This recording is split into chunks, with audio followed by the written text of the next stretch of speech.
कहीं सुना है एक घर है जो किसी को जाने नहीं देता। हर साल वही दिन वही मौत, एक एक करके लोग गायब होने लगते हैं, कोई जिंदा नहीं बचा। आखिर इस हवेली में हो क्या रहा है। Hello guys, welcome back to my channel senior secrets. तो आज के इस वीडियो में मैं आपको एक्सप्लेन करने वाली हूँ 2025 में आई मराठी सीरीज अंधार माया। तो चलिए सीरीज का एक्सप्लेनेशन स्टार्ट करते हैं। सीरीज स्टार्ट होती है रत्नागिरी के एक गांव से, जहां पर हम एक सुनसान घर को देखते हैं। वहां पर गोना नाम के एक आदमी कुछ पूजा कर रहा था, जिसके बाद वो बाहर जाकर किसी का इंतजार करने लगता है। तभी गाड़ी की आवाज आती है और गोना देखता है कि वहां पर सभी लोग आ गए थे। यहाँ पर हमें पता चलता है कि गोना इस घर का केयरटेकर है। एक्चुअली इस घर में अभी कोई भी नहीं रहता था और काफी टाइम बाद इस घर के बच्चे यहाँ पर आ गए थे। एक्चुअली ये सभी लोग मुंबई में रहते हैं और काफी टाइम बाद यहाँ पर आए थे, क्योंकि कुछ टाइम पहले ही उनके दोनों अंकल की डेथ हुई थी, जिनकी शांति करवाने के लिए वो यहाँ पर आए थे। लेकिन ये कहने की बात थी, असल में वो लोग इस घर को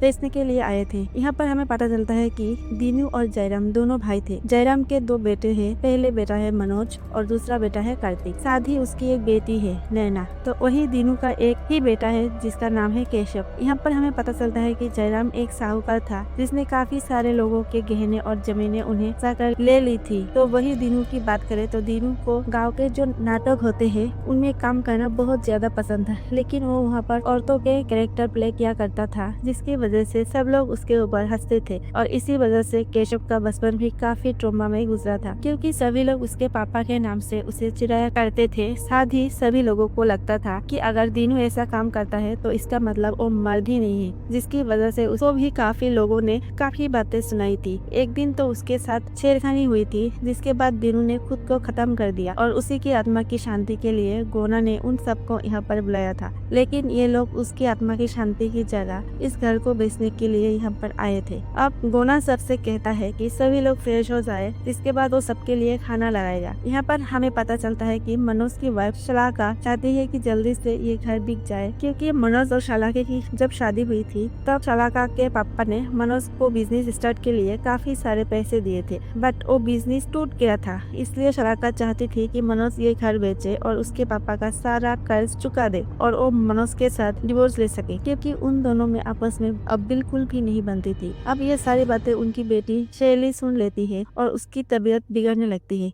एक्चुअली शैली को एस्थमा था, जिसकी वजह से उसकी तबीयत बिगड़ गई थी। वही हम कार्तिक की वाइफ माधवी को देखते हैं, जो इस घर को देखकर काफी ज्यादा खुश थी, क्योंकि वो लोग मुंबई में एक रेंटेड अपार्टमेंट में रहते थे, इसलिए उसे ये घर बहुत पसंद आ गया था और वो चाहती थी कि ये सभी लोग इस घर को ना बेचे, क्योंकि जैसे भी हो ये उनका खुद का घर है और बहुत ज्यादा अच्छा है। लेकिन कार्तिक कहता है कि ये घर भले ही बड़ा है, लेकिन यहाँ पर आसपास कुछ भी नहीं है, ना ही पड़ोसी है और ना ही कोई स्कूल या रास्ता ठीक है, इसलिए वो यहाँ पर रहना नहीं चाहता। कार्तिक कहता है कि वो अपने होने वाले बच्चे को एक अच्छा फ्यूचर देना चाहता है, इसलिए उसने डिसाइड किया है कि ये घर बेचकर जो पैसा आएंगे उससे वो लोग मुंबई में खुद का घर परचेज करेंगे। अब ये सुनने के बाद माधवी थोड़ी सी अपसेट थी, लेकिन वो भी इसके लिए मान जाती है। एक्चुअली माधवी प्रेग्नेंट थी, जिसके बाद हम नैना को देखते हैं, जिसकी शादी को 1 महीने बाद ही उसके पति की डेथ हो गई थी, यानी कि नैना विडो थी। लेकिन इसी की वजह से वो काफी ज्यादा परेशान थी, क्योंकि उसे लगता था कि उसकी बर्बाद कोई भी नहीं करता। बाद में सब कुछ उसे अकेला ही करना है, क्योंकि उसके भाई उसकी बिल्कुल भी परवाह नहीं करते। इसलिए वो भी चाहती थी कि उसे अच्छे से पैसे मिले और वो अपना फ्यूचर सिक्योर कर सके। साथ ही उसे पता था कि दीनू हमेशा अपनी वाइफ की ज्वेलरी पहनकर ही जाया करता था, इसलिए वो जानना चाहता था कि आखिर दीनू की ज्वेलरी कहाँ है, क्योंकि नैना को वो सारी ज्वेलरी भी चाहिए थी। जिसके बाद हम दीनू के बेटे केशव को देखते हैं, जो काफी ज्यादा परेशान था। एक्चुअली केशव को बचपन से ही उसके पापा के प्रोफेशन की वजह से टीच किया गया था और इसी वजह से केशव अपने पापा से नफरत करता था। केशव को आज भी उसके पापा कहीं ना कहीं दिखाई देते हैं, जिसकी वजह से वो और परेशान हो जाता है। अब गोना सबको खाने पर बुलाता है, जहाँ पर केशव भी आता है। एक्चुअली गोना भी नहीं चाहता था कि ये लोग इस घर को बेचे, क्योंकि गोना का कहना था कि यहाँ पर इन सब का बचपन गुजरा है, यहाँ पर इनके पूर्वज भी रहे थे, तो इन्हें इस घर को नहीं बेचना चाहिए। तो वही केशव यहाँ पर आता है और कहता है कि वो इस घर को नहीं बेचेगा, जो सुनकर बाकी सब लोग काफी गुस्सा होते हैं क्योंकि पहले केशव के पापा ने इस घर को बेचने नहीं दिया था, अब केशव भी यही कर रहा था, जिसकी वजह से बाकी के लोग केशव पर काफी गुस्सा होते हैं। लेकिन केशव किसी की भी बात नहीं सुनता। एक्चुअली केशव को ये सारी भाई बहन भी बचपन में बहुत ज्यादा चिढ़ा करते थे कि उसके पापा ऐसे हैं, इसकी वजह से केशव की इनके साथ बिल्कुल भी नहीं बनती। अब अगले दिन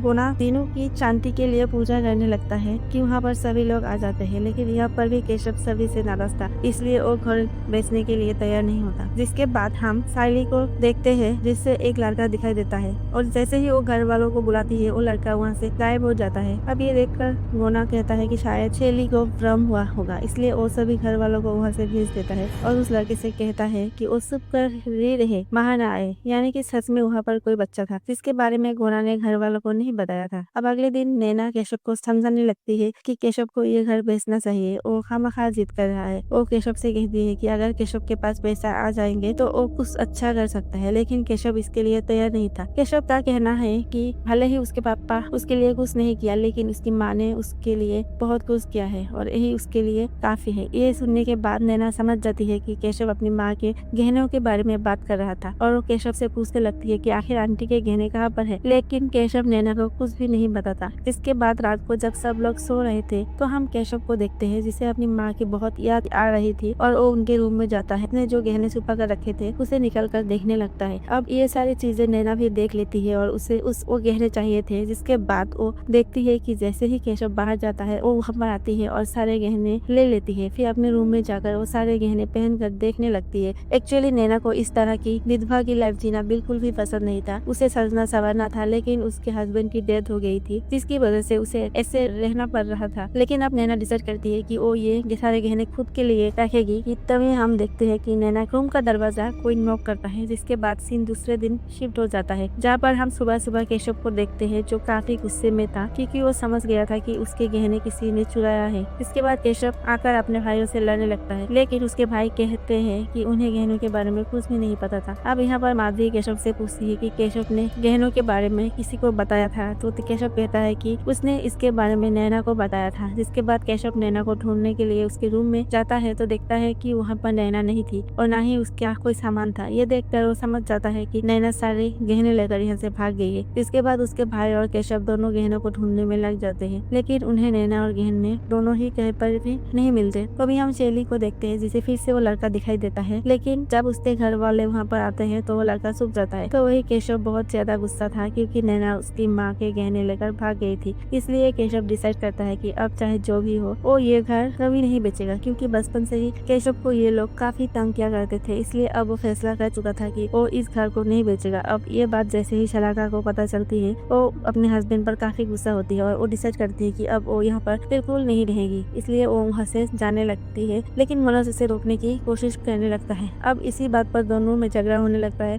तो मनोज कहता है कि वो ही उसके साथ वापस आएगा। इसके बाद वो दोनों वहाँ से निकलने ही वाले थे, उनके ऊपर घर के जो ऊपर का लकड़ी होता है वो गिर जाता है और वही पर दोनों की मौत हो जाती है, जो देखकर शैली काफी ज्यादा शॉक थी क्योंकि उसने अपने बहन को अपनी आंखों के सामने मरते हुए देखा था। कोना शलाका और मनोज का अंतिम संस्कार की तैयारी करता है, तो हम शैली को देखते हैं, जिसे बहुत ज्यादा बुखार आया था। अब ये सब देखकर कार्तिक भी काफी परेशान हो जाता है, क्योंकि पहले नैना यहाँ से भाग गई थी, जिसके बाद उसने भाई और भाभी को खो दिया था। इसलिए कार्तिक माधवी से कहता है कि उन्हें जल्दी से निकलना होगा, लेकिन माधवी कहती है कि जब तक शैली की तबीयत ठीक नहीं हो जाती वो लोग यहाँ से नहीं जा सकते, क्योंकि अब शैली उनकी जिम्मेदारी है, इसलिए वो उसे यहाँ से लेकर जाएंगे और कार्तिक भी इसके लिए मान जाता है। अब अगले दिन केशव से कहता है कि अब तो केशव को इस घर को बेचने के लिए मान जाना चाहिए, लेकिन केशव कहता है कि वो अभी भी इसके लिए नहीं मानेगा। अब ये सुनकर कार्तिक काफी गुस्सा हो जाता है और केशव को समझाने लगता है कि ये घर उनके लिए अच्छा नहीं है, इस घर की वजह से इतनी सारी डेथ हो रही है, इसलिए उन्हें यहाँ से निकल जाना चाहिए। लेकिन केशव का कहना था कि पता नहीं ये सब कुछ इस घर की वजह से हो रहा है या कोई जानबूझकर कर रहा है। अब ये सुनने के बाद कार्तिक भी सोच में पड़ जाता है कि आखिर अगर ये सब कुछ कर रहा है तो ये सब कुछ कौन कर सकता है। अब रात को कार्तिक जानबूझकर केशव के ऊपर नजर रखने लगता है, क्योंकि उसे केशव पर थोड़ा सा डाउट था। वो देखता है कि केशव अपने पापा की साड़ियाँ देख रहा था, जिसके बाद उसे फिर से अपने पापा दिखाई देने लगते हैं। इसके बाद केशव काफी फ्रस्ट्रेट हो जाता है और अपने पापा को काफी बातें सुनाने लगता है और वो यहाँ से चले जाए, क्योंकि उनकी वजह से केशव अपनी लाइफ में कुछ नहीं रह पा रहा है। केशव कहता है कि वो ना ही शादी कर सका और ना ही फैमिली स्टार्ट कर सका, इसलिए वो चाहता है कि कि उसके पापा अब उसे छोड़ दे और यहाँ से निकल जाए। इसके बाद हम देखते हैं कि केशव के पापा उसे बेल के पास ले जाने लगते हैं जहाँ पर उनकी मौत हुई थी। अब केशव भी उनके पीछे पीछे वही पर जाने लगता है और तब वो अपने पापा से कहने लगता है कि आखिर कब तक वो उन्हें तंग करेंगे। लेकिन उसके पापा की हंसने की आवाज आने लगती है जो सुनकर केशव और खूब परेशान हो जाता है और अपने पापा को धक्का देने के लिए कुएं के पास भागने लगता है। लेकिन जो आत्मा थी वो बाजू हट जाती है और केशव की वहीं पर मौत हो जाती है। अब दूर से कार्तिक ये सब कुछ देख रहा था और ये देखता है कि वो कोई आत्मा नहीं बल्कि गोना था जिसने जानबूझकर केशव को मार दिया था। अब ये देखने के बाद कार्तिक सब कुछ समझ गया था कि गोना ही इस तरह से उनके घर वालों को मार रहा था ताकि वो लोग इस घर को न बेचे। अब कार्तिक सब कुछ समझ गया था, इसलिए वो तुरंत ये बात बताने के लिए माधवी के पास जाता है। तो वो देखता है कि माधवी इस घर को ही देख रही थी। अब कार्तिक उससे बताता है कि ये सब कुछ गोना ने ही किया है। अब माधवी को पहले तो उसके बातों पर भरोसा नहीं हो रहा था, लेकिन जब वो उसके साथ सीढ़ी से नीचे जा रही थी तो वो लोग देखते हैं कि नैना की लाश ये वहीं पर थी, यानी कि नैना ज्वेलरी लेकर भागी नहीं थी बल्कि गोना ने उसे मार दिया था। अब माधवी ये देखकर समझ जाती है कि ये सब कुछ गोना ने ही किया है और कार्तिक सच बोल रहा है। जिसके बाद वो कार्तिक से कहती है कि वो जल्दी से शैली को लेकर आए। जिसके बाद कार्तिक शैली को लेने जाता है तो वो देखता है कि शैली घर पर नहीं थी। वो उससे हर जगह ढूंढने लगता है तो देखता है कि शैली बाहर थी और शैली की तबीयत काफी खराब हो रही थी। अब कार्तिक उसका इनहेलर ढूंढने लगता है लेकिन वो इनहेलर कहीं पर भी नहीं मिलता। कार्तिक उसे काफी ढूंढता है लेकिन इनहेलर ना मिलने की वजह से शैली की वहीं पर मौत हो जाती है, जिससे कार्तिक काफी ज्यादा शौक था। तभी वहाँ पर गोना इनहेलर लेकर आता है और ये देखकर कार्तिक काफी गुस्सा हो जाता है। वो गोना से पूछने लगता है कि आखिर उसने ऐसा क्यों किया कि वो घर के लोगों को मार रहा है। तो गोना का कहना था कि उसने उन्हें मारा नहीं है, कि वो तो यहाँ पर उन्हें बस बांध कर रख रहा है ताकि ये लोग इस घर में खुशी से रह सके। अब ये सुनकर कार्तिक काफी शौक था। वो गोना से कहता है कि शैली को मारकर उसे क्या मिला। जिसके बाद गोना उसे दिखाता है कि देखो शैली अपने मम्मी पापा के साथ कितनी खुश है। अब वो तीनों यहाँ पर रहेंगे और काफी खुशी से रहेंगे। अब ये देखकर कार्तिक समझ जाता है कि गोना उसकी कोई बात नहीं समझेगा।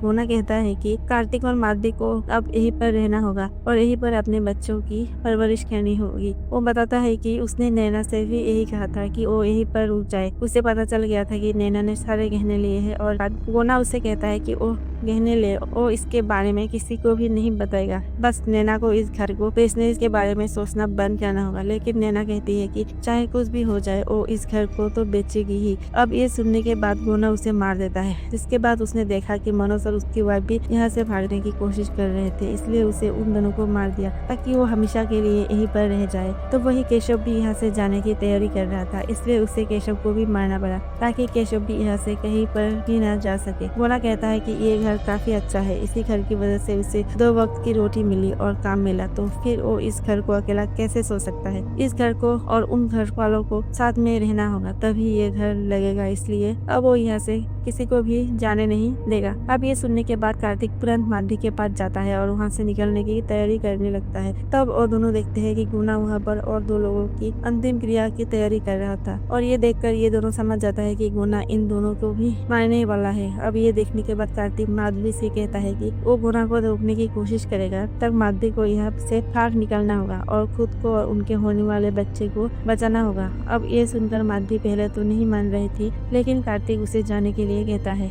जिसके बाद कार्तिक गोना के ऊपर हमला करने लगता है, लेकिन गोना के सामने उसका कुछ भी नहीं चलता और आखिरकार गोना कार्तिक को मार देता है। जिसके बाद वो माधवी के पास आने लगता है और माधवी से कहता है कि माधवी को तो ये घर पसंद था, तो फिर वो यहाँ से क्यों जाना चाहती है। अब माधवी उसे कहती है कि उसे सच में ये घर पसंद है और वो भी चाहती है कि वो यहाँ पर रहे। अब ये सुनकर गोना काफी खुश होता है और जिसके बाद माधवी उसे धक्का देती है और रूम में लॉक कर देती है। अब माधवी वहाँ से भागने के लिए निकलती है कि तभी वो देखती है कि उसके सारे घर वालों की आत्मा उसके सामने खड़ी थी। तभी वहाँ पर गोना भी आता है और माधवी से कहता है कि वो चाहे जो भी करे वो यहाँ से भाग नहीं सकती। कि तभी माधवी के लेवल पेन होती है और देखती है कि वो बच्चा जिसे देखा करती थी वो भी उसके सामने आ जाता है और उसे देखकर माधवी काफी शौक थी। और अगले सीन में हम देखते हैं कि गोना सबके फोटो पर हाथ चला रहा था। जिसके बाद कहानी 1 साल आगे बढ़ती है और हम गोना को देखते हैं जिसने इन घर वाले के जो फोटो पर हाथ चलाए थे वो निकालता है और इनकी फोटो ढक कर रखने लगता है। जिसके बाद वो बाहर आता है तो वो लड़का काफी रो रहा था। गोना उसे शांत करवाता है और उसे कहता है कि उसे रोना नहीं चाहिए, वो यहाँ का मालिक है। और गोना गोना उसके ऊपर, वो जो कुछ भी कहेगा वो गोना करेगा।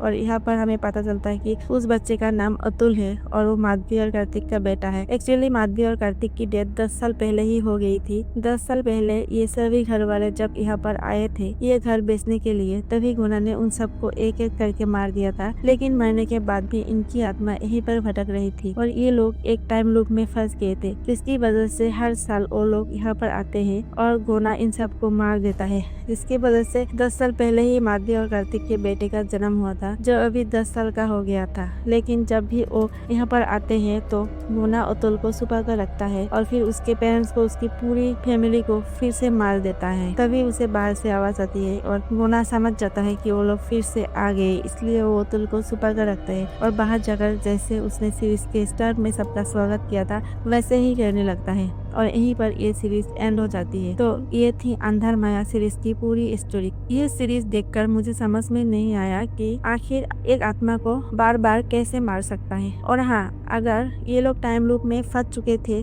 और गोना उन्हें बार बार मार रहा था तो शायद ये लूप तभी खत्म होगा जब वो लोग डिसाइड करेंगे कि वो लोग इसी घर में रहेंगे सबके साथ। ऐसा करने के बाद ही शायद उनकी लाइफ बच जाएगी या फिर उन्हें मुक्ति मिलेगी। तो यही थी अंधार माया सीरीज की स्टोरी। अगर आपको इस सीरीज की स्टोरी और मेरी एक्सप्लेनेशन अच्छा लगा तो वीडियो को लाइक, कमेंट, शेयर जरूर करना और मेरे चैनल को सब्सक्राइब करना बिल्कुल मत भूलना। Thank you for watching.